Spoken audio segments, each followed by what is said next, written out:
सबसे पहले तो मुझे ये लगता है कि इसके पीछे भी एक बड़ा लंबा इतिहास है। जम्मू कश्मीर में रेल पटरी बने और कश्मीर घाटी को देश और दुनिया के साथ जोड़ा जाए, इसका तसव्वुर, इसकी कल्पना आज से लगभग 150 साल पहले हुई, महाराजा प्रताप सिंह के ज़माने में।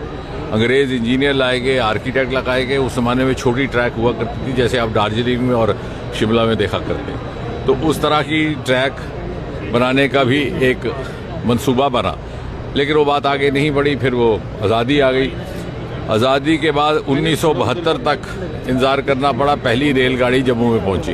क्योंकि पहले सियालकोट में हमारा एक रेलवे स्टेशन हुआ करता था, पाकिस्तान बनने के बाद वो जाता रहा।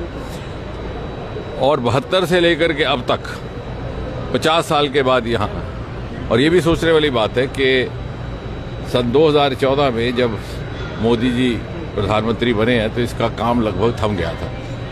ये दुनिया का सबसे ऊंचा पुल जो आप देख रहे हैं, जिसका कल लोकार्पण होने वाला है, इसको लेकर के ही विवाद था। यहाँ पटरी बनाना संभव होगा कि नहीं होगा, सुरक्षित होगा कि नहीं होगा। बार बार रेल के मंत्री यहाँ लाए गए, नए सिरे से अलाइनमेंट बनाई गई, और फिर जब नक्शा बना तो एहसास हुआ कि साहब ये तो बहुत ऊंचा है। तो उन्होंने कहा कितना ऊंचा है, क्योंकि मैं वहाँ का मेंबर पार्लियामेंट भी था। उन्होंने कहा साहब ये तो एफिल टावर से भी ऊंचा। तो हमने उसी वक्त निकाला और वाकई 35 मीटर उससे ऊंचा।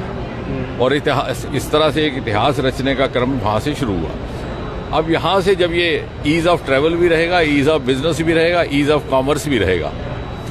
यहाँ से मात्र 3 घंटे में आप श्रीनगर पहुँच सकते हैं।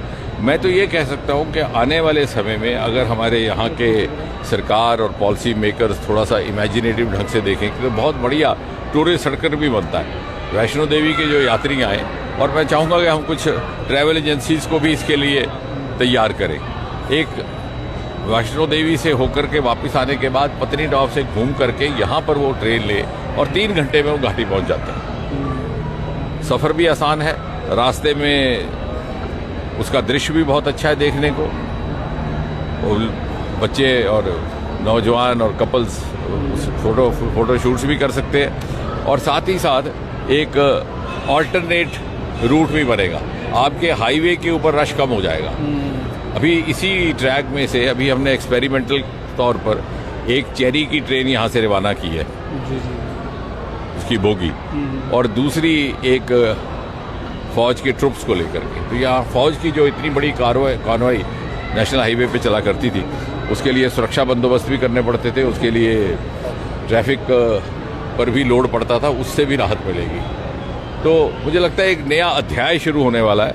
और साथ ही साथ जम्मू कश्मीर को भारत की ग्रोथ स्टोरी में जोड़ने का काम कटरा स्टेशन से तो हुआ ही था, लेकिन आने वाले वक्त में पूरी तरह से ये विकसित भारत का एक, उसके निर्माण का एक अंग बन जाएगा।